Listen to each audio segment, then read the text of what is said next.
Betul nggak? Makanya ujian itu untuk orang apa seperti tadi? Orang yang mulia, orang yang bagus. Makanya gimana kita suka ujian, berarti gimana persiapan kita.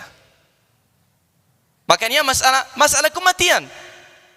Kebetulan secara fitrah nggak ada yang suka mati, secara fitrah. Tapi secara akidah,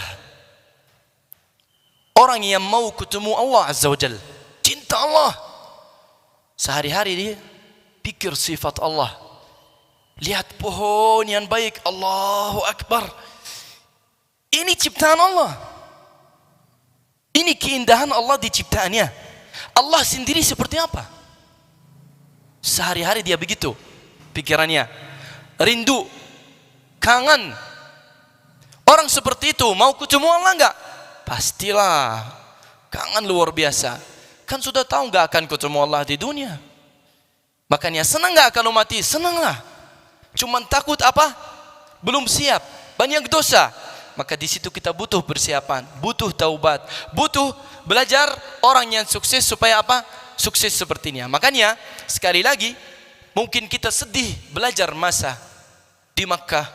Gimana Rasulullah sallallahu alaihi wasallam dalam satu hari kita lihat contohnya dilarang berkali-kali sama Abu Jahal, tidak boleh kamu salat di Al-Ka'bah. Bayangkan. Siapa yang melarang siapa? Hah? Orang jahat melarang orang yang terbaik di mata Allah. Tidak boleh kamu salat di Al-Ka'bah. Dan Rasulullah SAW tetap salat di Al-Ka'bah. Sampai dalam satu hari, coba lihat ini kondisi seperti itu. Dia angkat batu dan pergi. Akan saya hancurkan kepala Muhammad katanya. Di tengah jalan balik lagi dia. Diketawain sama temannya. Oh, penakut nih. Gimana nih? Nggak jadi. Dia lihat ke mereka dan dia bilang, kalian tidak tahu. Di antara saya sama Muhammad itu ada api. Dia melihat.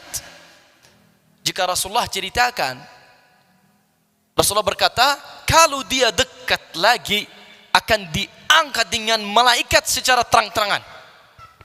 Kalau dia berani lagi. Begitulah Allah jaga Rasulnya.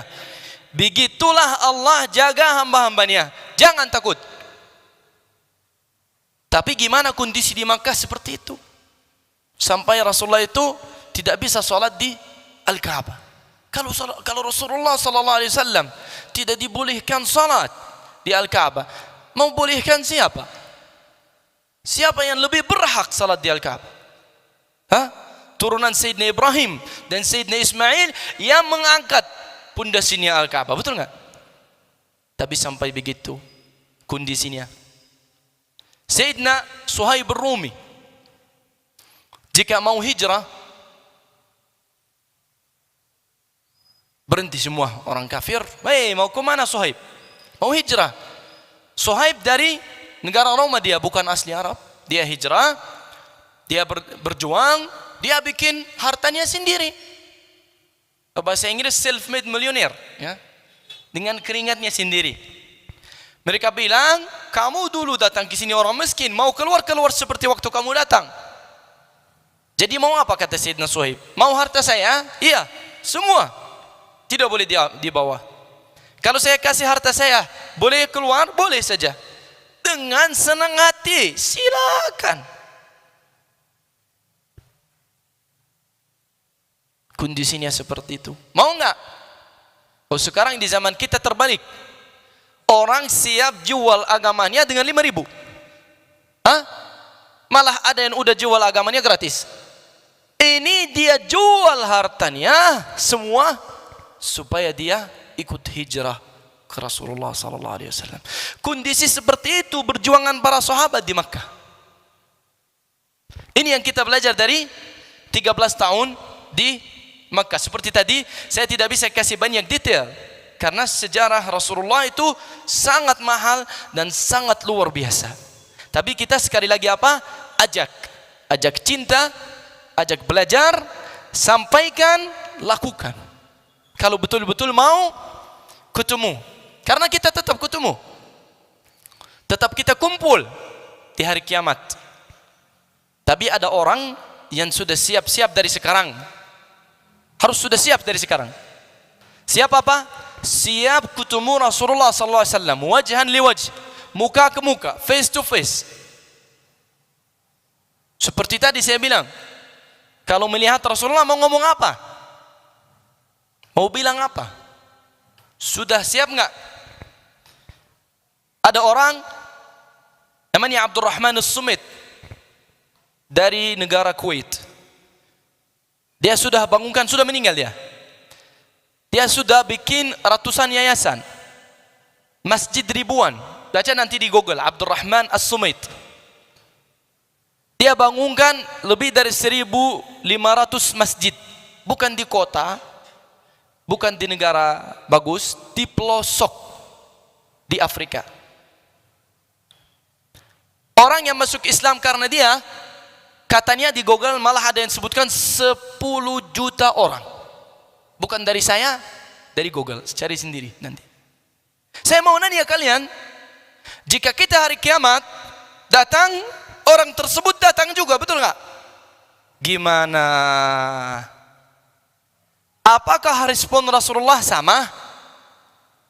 Kamu siapa? Saya Asep, saya Muhammad, saya Fulan, saya Fulana. Masya Allah. Muslim, alhamdulillah ya Rasulullah. Dari negara mana? Dari negara Indonesia, dari Bandung. Apa yang kamu mengamalkan? Apa yang kamu melakukan di dunia dulu? Mengikuti sunnah Rasulullah, mengikuti kehidupan Rasulullah. Soalnya ada orang yang amalannya luar biasa seperti tadi. Makanya dalam lomba-lombaan harus apa? Harus panas. Kenapa? Sudah ada orang yang duluan, sudah jauh jaraknya.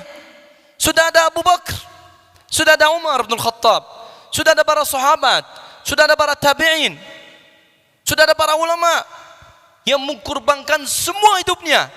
Kamu mau di mana nanti tingkatnya di surga? Kapan mau ingat? Kapan mau bangun? Kapan mau sadar? Inilah yang kita belajar dari sejarah Rasulullah sallallahu alaihi wasallam. Masuk ke masa Al-Madinah seperti tadi, selama 13 tahun berjuang sampai Allah izinkan hijrah. Tala al-badru alaina min thaniyatil wada'. Wajib asy-syukru alaina ma da'a lillahi da'. Ayyuhal mab'utsu fina ji'ta bil amril muta'. Ji'ta syarraftal Madinah.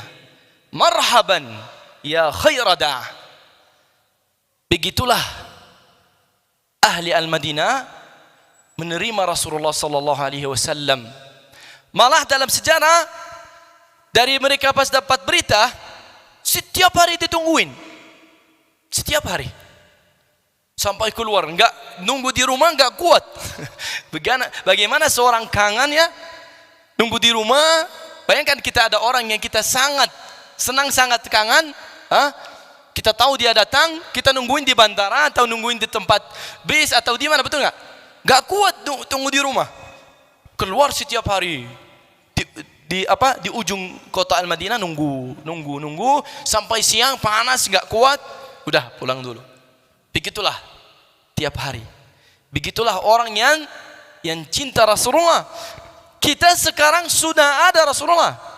Ada di buku Allah, ada di Al-Quran, ada di sejarahnya, ada di sunnahnya.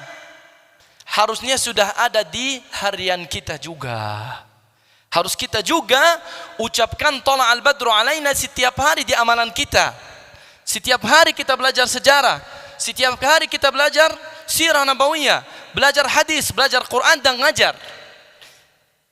Sesudah masuk datang Rasulullah sallallahu alaihi wasallam, saking ahli Al-Madinah cinta Rasulullah, untanya ditarik kemana-mana. Ini maunya ke rumah dia, ini maunya ke rumah dia, ini maunya ke rumah dia.